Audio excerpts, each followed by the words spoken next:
Assalamualaikum warahmatullahi wabarakatuh. Minggu ini kita coba belajar tentang eksternalitas. Eksternalitas bisa kita definisikan sebagai segala bentuk dampak yang dirasakan oleh pihak luar atau orang, sekelompok, bisa individu juga, akibat tindakan seseorang tanpa adanya kompensasi atau manfaat atau benefit atau biaya yang tidak dapat diperhitungkan secara langsung dalam proses produksi atau konsumsi barang dan jasa. Dampaknya adalah ataupun akibat dari itu adalah harga atas barang dan jasa sulit atau tidak dapat ditentukan oleh pasar. Nah, harga yang ada di pasar bukanlah harga yang sesungguhnya. Eksternalitas ini bisa kita lihat dari sisi dampak itu ada 4. Bisa dari eksternal, dari efek, dampak dari tetangga, atau side effect dan spillover effect. Bentuk dari eksternalitas itu bisa 2 kategori, yaitu positif maupun negatif, atau bisa juga secara bersamaan. Dari konsekuensi dari eksternalitas itu ada 2, inefisiensi dalam pasar maupun munculnya pemanfaatan luar atau yang kita sebut sebagai free rider. Free rider itu contoh kasus misalnya ya ada tugas mahasiswa gitu ya, sekelompok ada 4 orang tapi yang ngerjakan cuma 1. Nah ini kan dampak positif ya, 3 orang, yang 1 dapat A makanya 3 lagi juga dapat gitu ya, itu free rider. Jenis-jenis eksternalitas bisa ada 4. Yang pertama adalah akibat aktivitas produsen ke produsen terhadap konsumen, atau aktivitas konsumen yang memiliki dampak terhadap konsumen, dan keempat itu adalah aktivitas konsumen yang mempengaruhi terhadap produsen. Nah ini sama aja penjelasan yang 4 tadi. Kita lihat secara contoh secara masing-masing. Produsen terhadap produsen lainnya. Ini sebuah aktivitas yang mengakibatkan terjadinya perubahan atau pergeseran fungsi produksi dari produsen lain. Contoh, efek dalam bentuk biaya pemurnian atau pembersihan air yang dipakai oleh produsen hilir atau downstream producer yang terkena pencemaran air atau water pollution akibat dari produsen hulu atau upstream producer. Contoh realnya adalah pemilik pabrik yang membuang limbahnya melalui sungai, dampaknya terhadap petani tambak. Kemudian kita lihat produsen terhadap konsumen, aktivitas yang merubah fungsi utilitas atau pemanfaatannya oleh rumah tangga. Rumah tangga itu kan sering kita sebut sebagai konsumen. Contohnya adalah polusi suara, menurunnya daya tarik alam karena pertambangan, dan bahaya dari radiasi.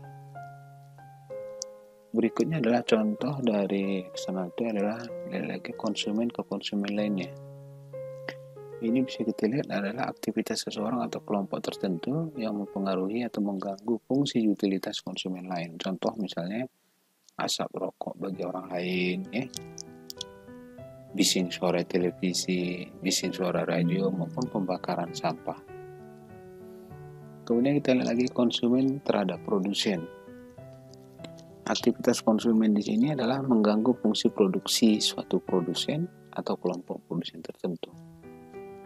Contoh misalnya kita lihat limbah rumah tangga yang dibuang ke sungai sehingga mengganggu usaha tertentu yang memanfaatkan air tersebut, misalnya usaha nelayan ataupun perusahaan air bersih. Bentuk-bentuk eksternalitas itu menurut Baumol dan Oates ada yang sifatnya adalah depletable externality. Ini contohnya jika barang tersebut dikonsumsi oleh seseorang individu, bagi barang itu tidak bisa dikonsumsi oleh orang lain. Kemudian eksternalitas yang tidak habis ya, undepleted externality. Yang tadi kan depleted ya, yaitu efek eksternal yang mempunyai ciri barang publik atau public good ya, kita udah bahas pertemuan sebelumnya ya. Konsumsi seseorang terhadap barang tersebut tidak akan mengurangi konsumsi barang lain. Untuk eksternalitas. Eksternalitas kalau kita lihat dari negatif positif, bisa kita lihat pertama, eksternalitas adalah biaya atau manfaat yang muncul dari proses produksi atau konsumsi tetapi berakibat pada orang lain.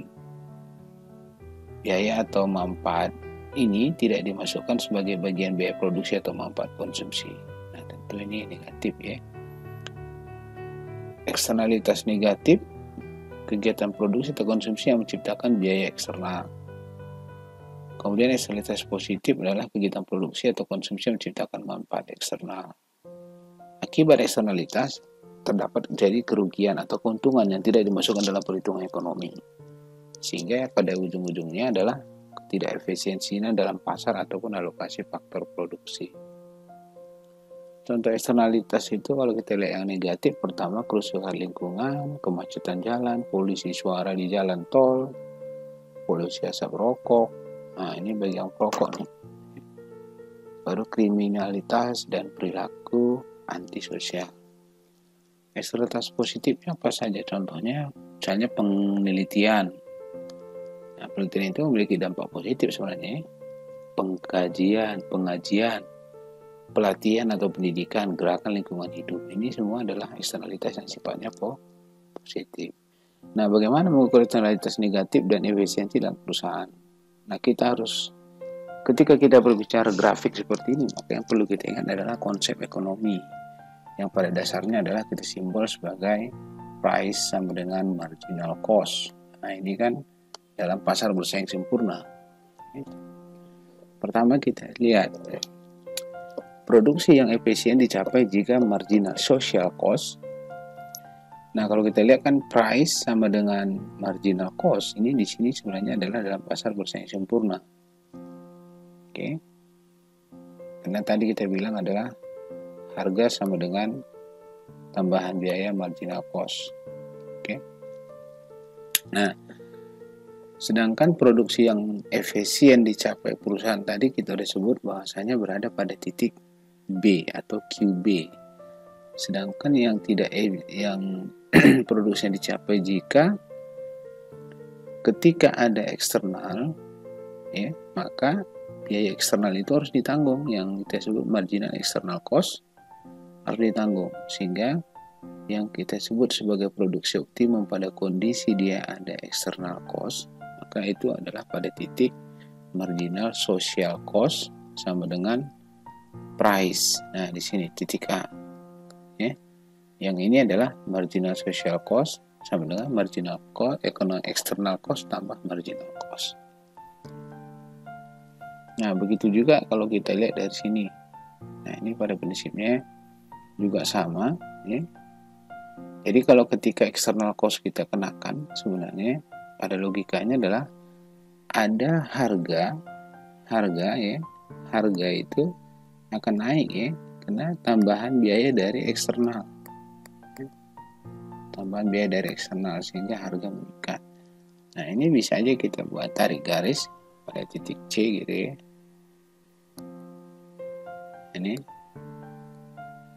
Ini pada P2 misalnya ya.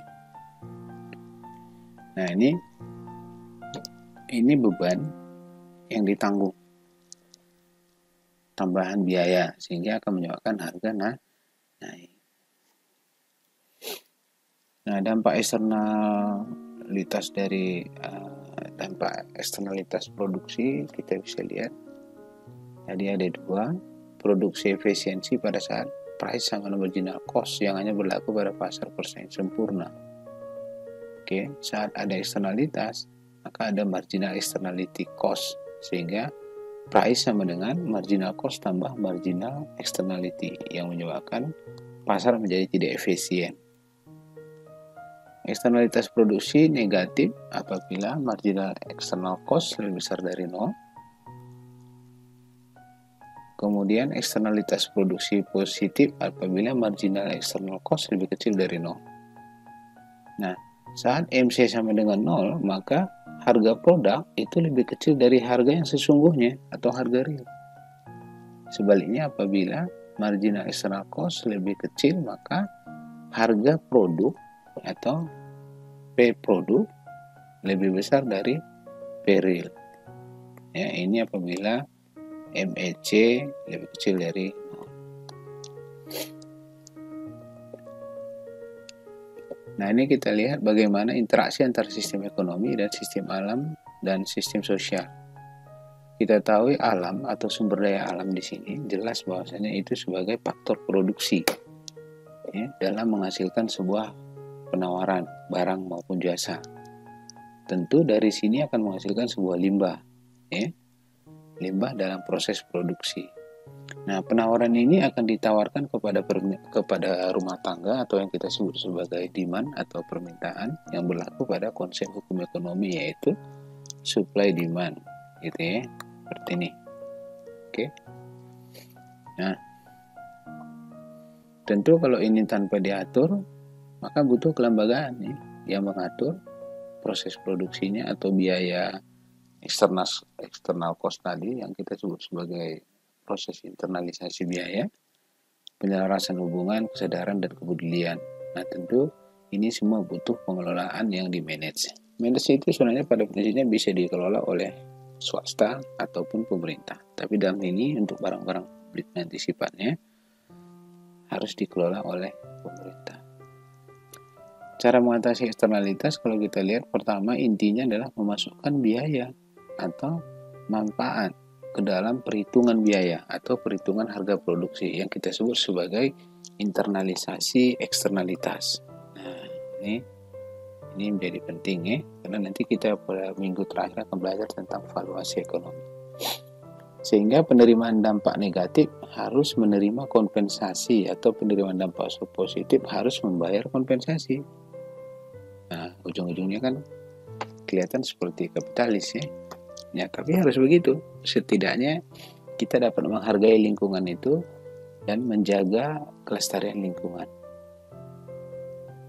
Nah, mengatasi ini bisa dengan regulasi, terutama yang eksternalitas negatif ya. Bisa menggunakan pajak pigopian yang kemarin kita udah belajar dan CSR. Itu biasanya CSR ini adalah yang dialokasikan oleh perusahaan-perusahaan baik itu swasta maupun pemerintah. Nah, penerapan prinsip eksternalitas ini adalah satu bisa kita lihat dari teorema cost, izin polusi yang diperjualbelikan ataupun asuransi. Kita lihat satu-satu. Pajak pigopian di situ adalah mengatasi eksternalitas dengan menetapkan beban pajak. Nah, namanya juga pajak pigopian ya, beban pajak. Nah, artinya pemerintah nanti akan mengenakan pajak akibat dari eksternalitas. Sebenarnya contoh kasus misalnya asap polusi. Bukankah mobil telah membayar pajak? Nah, gitu ya. Kemudian pajak sebesar marginal external cost akan membuat perusahaan berproduksi pada saat price sama dengan marginal revenue sama dengan marginal cost plus marginal external cost yang kita sebut, sehingga produksi akan kembali kepada efisien. Kenapa? Karena biaya eksternal itu masuk dalam perhitungan price. Konsekuensinya memang harga akan naik ya. Penerimaan pajak ini selanjutnya dijadikan sebagai kompensasi bagi pihak yang terkena dampak dari eksternalitas negatif. Bentuk kompensasinya bisa subsidi ya, beasiswa atau lainnya. Tapi yang menjadi diskusi kita sebenarnya yang menarik adalah pajak kendaraan bermotor. Nah, itu bermotor. Kemudian cukai rokok. Nah, cukai rokok ini bagaimana gitu? Artinya apakah memang itu biaya cukai rokok itu atau pajak rokok itu diberikan kepada konsumen yang sakit kena rokok gitu ya. Nah, dan pada prinsipnya jika ini berlaku maka konsumen tidak akan ragu bayar pajak. Kadang kan dipikir konsumen itu bayar pajak ini manfaatnya apa sih gitu ya. Jadi itu kadang yang menyebabkan para konsumen selalu ingin menghindar dari pajak. Padahal sebenarnya adalah untuk kebaikan konsumen itu sendiri. Jika distribusi alokasi pemerintah itu benar dilakukan, nah itu nanti kita lihat lagi bagaimana kegagalan pasar dan kegagalan pemerintah dalam topik lainnya. Pemberian hak polusi. Selain pajak, solusi atas eksternalitas dapat berupa arbitrase ya, hak atau property right. Nah, ini kita udah belajar minggu lalu. Misalnya untuk dapat mencemari lingkungan setiap produksi X, maka perusahaan harus membayar sebesar sewa atau disebut rent R. Ya. R pencemaran ke petambak ikan Y dengan asumsi kepemilikan sungai ada pada petambak. Ini satu kasus yang memang kalau property right-nya jelas. Nah, kita hak kepemilikan aja kadang seperti gagalnya pasar itu kan ada common biaya kepemilikan bersama gitu ya. Itu juga bisa menyebabkan kegagalan pasar. Profit dari petambak ikan akan bertambah sebesar RX, ya sebesar sewa renat, ya, meskipun mengalami tambahan kerugian sebesar MHC pada tingkat X. Dalam hal ini, ide pollution right itu akan menghasilkan keseimbangan yang sama dengan pajak dalam ide PICO. Ya. Teorema Coase juga seperti itu. Ya.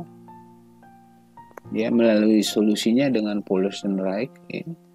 Di atas hanya dapat dicapai jika property right jelas. Nah, ini tadi kita disinggung ya. Jadi yang memang dalam teori ini kita juga belajar property right secara khusus ya. Masalah siapa yang memiliki sungai tidak relevan jika perusahaan tekstil yang justru memiliki sungai. Maka petambak ikan yang akan membayar sewa untuk mengkompensasi jumlah pencemaran yang harus dikurangi oleh perusahaan tekstil. Selain itu, teori Coase ini juga mengasumsikan biaya transaksi cukup rendah dan informasinya sempurna. Dan ini yang agak rumit dicari di pasar. Meskipun dalam konteks pasar selalu disebut sebagai pasar bersaing sempurna. Salah satu ciri sempurna adalah informasinya lengkap. Informasinya lengkap. Ya. Hal ini yang sulit dijumpai dalam kenyataan. Informasi lengkap, informasi sempurna. Ya. Contoh, ketika sempurna informasi, maka tawar-menawar juga nggak akan ada. Makanya disebut sebagai price taker, penerima harga. Karena harga di suatu lokasi sama dengan harga lokasi ini. Sehingga nggak mungkin mereka memberikan harga yang lebih tinggi dibanding harga yang di sini. Kenapa? Kenapa? Sama-sama produknya homogen. Oke. Tentu dengan jarak gini ya konsumen jika informasinya sempurna maka dia akan beli lebih murah. Oke, sekian dan terima kasih. Wabillahi taufiq walhidayah. Wassalamualaikum warahmatullahi wabarakatuh.